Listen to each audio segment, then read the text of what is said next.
Dong, da, da, da, dong, dong.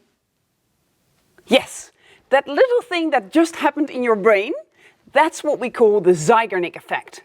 Let's talk about it. It is super fascinating, and I will tell you a trick that you can use this little Zeigarnik effect in your brain for to become more productive. Funny detail is that it was actually discovered in a Russian restaurant, but more about that later.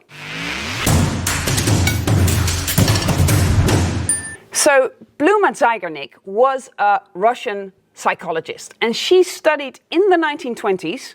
She was way ahead of her times because many women couldn't study then.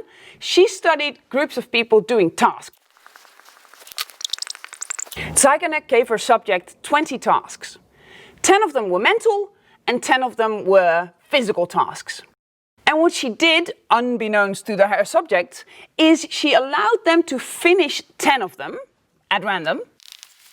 She allowed them to finish 10 of them, and 10 of them she didn't allow them to finish. She just told them, time's up, over. And then when the study was done, or so the participant thought, she asked them to write down the tasks that they had been accomplishing. And what she found was amazing, because she found that out of all those tasks, they remembered twice as many tasks that they hadn't completed.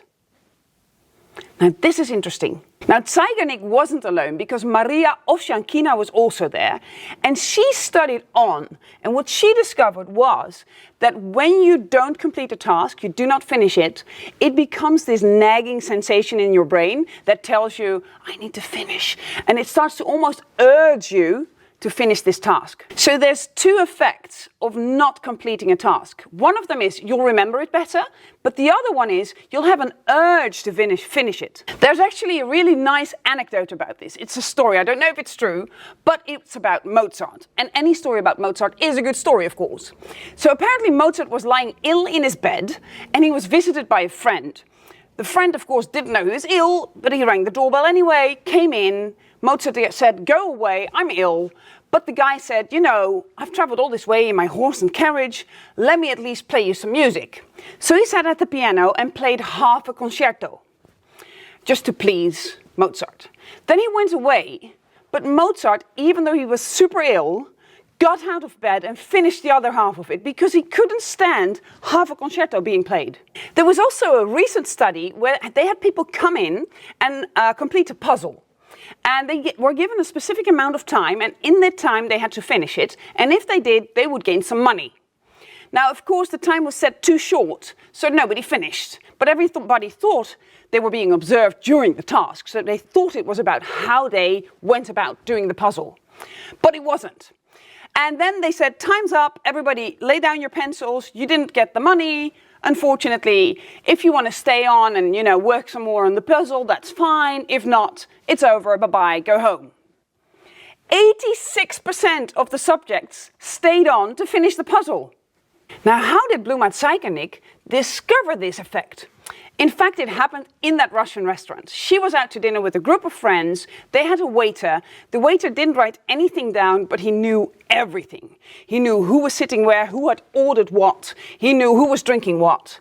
And when they were paying at the end, he knew exactly who was paying, he knew everything. And then Zeigarnik and her friends went away, but she discovered she'd forgotten something. So she went back into the restaurant to find her waiter, whom she was sure would remember her. But of course, when she met a waiter, he looked at her like, who are you? And she said, well, I was just sitting there at that table, I've left something. And he said, what table? He couldn't even remember at which table she was sitting. And that fascinated Zeigarnik so much that she started to look at remembrance versus incomplete tasks. And that's what she finished her studies in. So when there's an interrupted task or an unfinished task, there's one, we remember it better, and there's this urge for closure, this urge to finish it. How can you use that to your advantage? Well, normally, I don't know about you, but normally when I'm starting something, first I have to prepare everything, I have to have my markers, I have to have everything ready, I have to have my script, and then I'll start. But the Zeigarnik effect suggests just go ahead and start. Maybe even trick your brain and going, I'm only going to start this and work at it for 1 minute and then stop. which will cause your brain to go, well, now that we've started, I want to finish. So stop postponing the starting, because once you've done that, you'll create a psychological effect called the Zeigarnik effect to help you complete your tasks. That's it. Thank you for watching. Keep on learning.